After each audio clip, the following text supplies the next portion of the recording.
ओम श्री हरि। सूरदास जी की विनय पत्रिका, पद क्रमांक 91 से 100। अरे मन, मैं तुझसे पुकार कर कहता हूं, सुन। श्री हरि को छोड़कर तेरा कोई मित्र नहीं है, अतः तू मेरे गोपाल का भजन कर। ये संसार विषय रूपी विष का समुद्र है, जो कि सदा सबको घेरे रहता है। सूरदास जी कहते हैं, श्याम सुंदर को छोड़कर मृत्यु के समय दूसरा कोई पास नहीं आता। उस समय केवल भजन ही सहायक हो सकता है। हे मन, जिस दिन शरीर रूपी वृक्ष से प्राण रूपी पक्षी उड़ जाएगा, उस दिन इस शरीर रूपी वृक्ष के सभी पत्ते झड़ जाएंगे। देह का प्रत्येक अंग नष्ट हो जाएगा। इस शरीर का गर्व मत करना, इसे तो सियार, कौवे और गीद खा जाएंगे। शरीर की 3 में से एक गति होनी ही है। या तो यह गाड़ दिया जाएगा तो सड़कर कीड़े बनेगा, या पशु पक्षी आदि खा गए तो उनकी विष्ठा बनेगा, या जला दिया गया तो राख बन जाएगा। वह पानी तेज कहां, वह सुंदरता कहां, और वह रंग रूप भी कहां दिखाई पड़ सकता है। प्राणांत के बाद तो वही सब लोग जिनसे तू स्नेह करता था, मृतक देह को देखकर घृणा करेंगे। घर के लोग कहने लगते हैं, जल्दी घर से लाश निकाल दो, नहीं तो भूत होकर हम लोगों को पकड़ खाएगा, हमें पीड़ा देगा। जिन पुत्रों का बहुत प्रेम से पालन पोषण किया था, जिनके दीर्घ जीवन के लिए देवी देवता मनाए गए थे, वे पुत्र ही बांस लेकर खोपड़ी पर मारेंगे और मस्तक फोड़कर बिखेर देंगे, कपाल क्रिया करेंगे। अरे मूर्ख, अब भी सत्संग कर। संतों का साथ करने से परलोक का सहारा कुछ पा जाएगा। जो मनुष्य शरीर धारण करके भी श्री हरि का भक्त नहीं होता, उसे यमराज की मार खानी पड़ेगी। सूरदास जी कहते हैं, भगवान का भजन किए बिना तो मनुष्य का श्रेष्ठ जन्म व्यर्थ ही नष्ट कर देगा। ऐसा जन्म बारंबार नहीं मिला करता। यह तो पूर्व जन्म का कोई पुण्य उदय हुआ था कि मनुष्य जन्म प्राप्त हो गया। जैसे प्रतिक्षण शरीर बढ़ता है, वैसे ही प्रतिपल आयु घट रही है। इसे जाते देर नहीं लगा करती। पेड़ का पत्ता जब टूटकर पृथ्वी पर गिर पड़ता है, तब फिर डाली से जुड़ा नहीं करता। इसी प्रकार जीवन का जो समय चला गया, वह फिर लौटने का नहीं। नितांत अंधकारपूर्ण भय का समुद्र यमलोक दिखाई पड़ रहा है। मृत्यु पास है। सूरदास जी कहते हैं, श्री हरि का भजन करके उस मृत्यु रूपी भय के समुद्र के उस पार लग जाओ। संसार के उलझन में पड़े पड़े ही जन्म बीत गया। बिना विचार के ज्ञानहीन होकर राजकाज, पुत्र तथा धन के फंदे में पड़ा भटकता रहा। माया की जो कठिन गांठ पड़ गई है, वह झटका देने से टूटती नहीं। ना तो भगवान का भजन किया, न साधु पुरुषों का संग किया, बीच में माया के भीतर ही अटका रह गया। जैसे नट विविध स्वांग सचकर बहुत सी कलाएं दिखलाता है, परंतु उसका लोभ छूटता नहीं, वैसे ही त्याग वैराग्य की बातें करके, वेश धारण करके भी आसक्ति नहीं जाती। सूरदास जी कहती हैं, पति विहीना विधवा स्त्री नाना प्रकार के हाव भाव दिखलाने से शोभा नहीं पाती। उसी प्रकार भगवत प्रेम से शून्य व्यक्ति के लिए भक्ति का स्वांग भरना क्या शोभा देता है।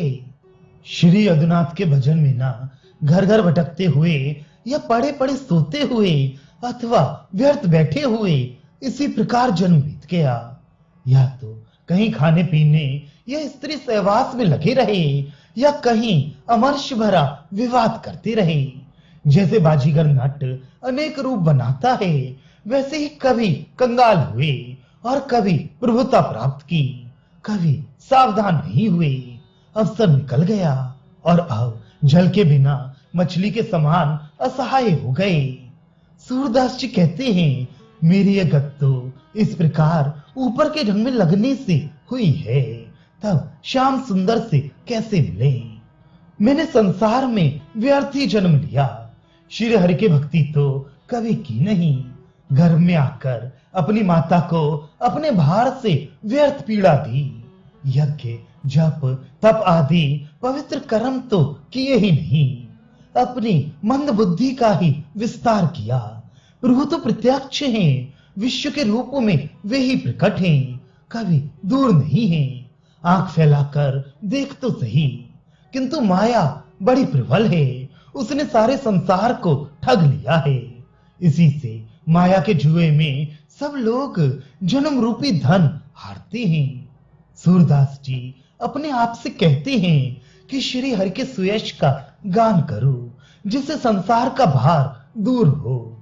ये शरीर श्री हरि के काम नहीं आया। जहां भाव भक्ति और श्री हरि का यश सुना जा सकता है, जहां सत्संग और हरि कथा होती है, वहां जाने में तो आलस्य आता है, किंतु लोभ से आतुर होकर यह अपनी कामना के पूरी होने की बात जहां सुनाई पड़ी, वहां दौड़ पड़ता है। जहां श्री हरि के सुंदर चरणार विंद हैं, जिन तीर्थों में भगवान के श्री विग्रह हैं, वहां तो कभी कैसे भी जाकर मस्तक नहीं झुकाया, जब तक श्याम सुंदर के श्री अंग का स्पर्श ना हो, भगवान हृदय में ना आए, तब तक अंधे के समान भ्रम में भटकना ही है। सूरदास जी कहते हैं, भगवान का भजन छोड़कर मूर्ख मनुष्य विषय रूपी दारुण विष का भक्षण करता है। सभी दिन पूरी आयु विषयों के लिए विषय सेवन में ही बीत गई। तीनों बाल्य किशोर तारुण्य अवस्थाएं ऐसे ही व्यतीत कर दी, और अब मस्तक के बाल सफेद हो गए, बुढ़ापा आ गया, आंखों से अंधा हो गया, कानों से सुनाई नहीं पड़ता, पैरों सहित सभी अंग शिथिल हो गए, कर्मेंद्रियों की शक्ति भी जाती रही। गंगा जल छोड़कर कुएं का पानी पीता है, और श्री हरि को छोड़कर प्रेत अर्थात शरीर की पूजा करता है। इसके बदले यदि मन वाणी तथा कर्म से श्री श्याम सुंदर का भजन करे, तो वे अर्थ धर्म काम मोक्ष चारों पदार्थ देते हैं। अरे मूर्ख, ऐसे प्रभु को छोड़कर माया में क्यों भटक रहा है? अब भी सावधान हो जा। राहु गिरस्त चंद्रमा के समान राम नाम लिए बिना संसार से तू कैसे छूट सकता है? यह पुराणों की कथा है कि भगवान के चक्र के द्वारा डराए जाने पर ही राहु चंद्रमा या सूर्य को छोड़ता है। सूरदास जी कहते हैं कि मुख से राम नाम लेने में कुछ खर्च तो लगता नहीं, फिर भी नाम लेता क्यों नहीं? सबने इसने छोड़ दिया। हे अधुनाथ प्रभु, मेरे शरीर को बुढ़ापे ने ग्रस लिया है। हाय, सारी प्रतिभा ही नष्ट हो गई है। मेरी कुंडली के तिथि वार नक्षत्र लग्न ग्रह आदि सब वे ही हैं, उनमें कोई उलटफेर नहीं हुआ, और वही मैं हूं जिसने सारे वैभव जुटाई थी। किंतु अब कोई मेरी कुंडली के उन अंकों को नहीं पढ़ता।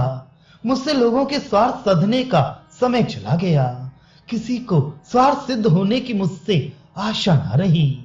वे संपत्ति, वही भवन, वही यश और वही कुल है जिसका मैंने विस्तार किया था। किंतु अब सभी का, कुत्ते तक का मुख मेरे देखते देखते मुझसे दूर चला गया।